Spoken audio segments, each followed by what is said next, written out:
Okay, if you're just joining us, we are looking at geometric sequences, and in fact, if you remember from last day, we are going through what the definition of a geometric sequence is, and we actually derived a general formula that said the nth term can be found if you take the first term and multiply it by the constant r to the power of whatever term number it is minus 1. So let's take a look at a few examples. Take a look at the geometric sequence below. 8, 4, 2, 1, and 1/2. To begin, let's prove that it's geometric in the first place. So take a second, press pause, and see if you can figure out a way to prove that it's geometric. Now if you remember, a geometric sequence is only a geometric sequence if you take the consecutive terms and divide them and they happen to be a common ratio. For example, you take term number 2 divided by term number 1 and you get a constant r, which is the same thing as taking term number 3 dividing term number 2 and it equaling that constant r. So with that said, this will only in fact be a geometric sequence if we take the consecutive actual consecutive terms and divide them. In other words, take 4 and 8, so term number 2 divided by term number 1, you get 0.5. Take the next numbers, 2 and 4, so the third term, and divide it by the second term, you again get 0.5. Take the fourth term divided by the third term, you get 0.5. Fifth term divided by the fourth term, you still get 0.5. So this is our constant r. And so we can actually write that down.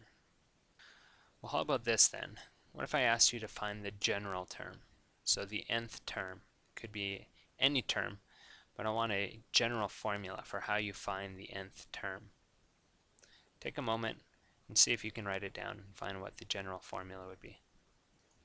So maybe a good place to start is the general formula as it stands, which is the nth term is the first term times r to the power of the term number minus 1. In our case, we happen to find that the first term, sorry, this has to be moved a little bit, but the first term is actually 5. Or sorry, not 5, it is 8. So the first term, u1, is 8, and we can take the r as well that we found was 0.5, and we can put those numbers in there. And once you plug in the numbers, you'll get something like this. So the nth term is 8 times 0.5 to the power of n minus 1. Now I know it's tempting to actually multiply in there and to go 8 times 0.5 is 4. But we have to remember that these exponents, or the exponents here, don't have the same base, so we can't actually add them. It would be the same thing as saying 5 times x squared. You could multiply them all the way through. So, sorry, that's actually a bad example. Think of it more like this way. 8 times 0.5, you cannot multiply that through. It would be like saying that you can have 3 times 2 to the power of 2, and then it would equal 6 to the power of 2. But we know that 3 times 2 to the power of 2 is 4 equals 12, not 36. So that rule wouldn't apply. You can't go 8 times 0.5 here. Instead, what we can actually do is simplify it a little bit more by trying to find a common base. If we can find a common base, we can actually add or subtract the exponents.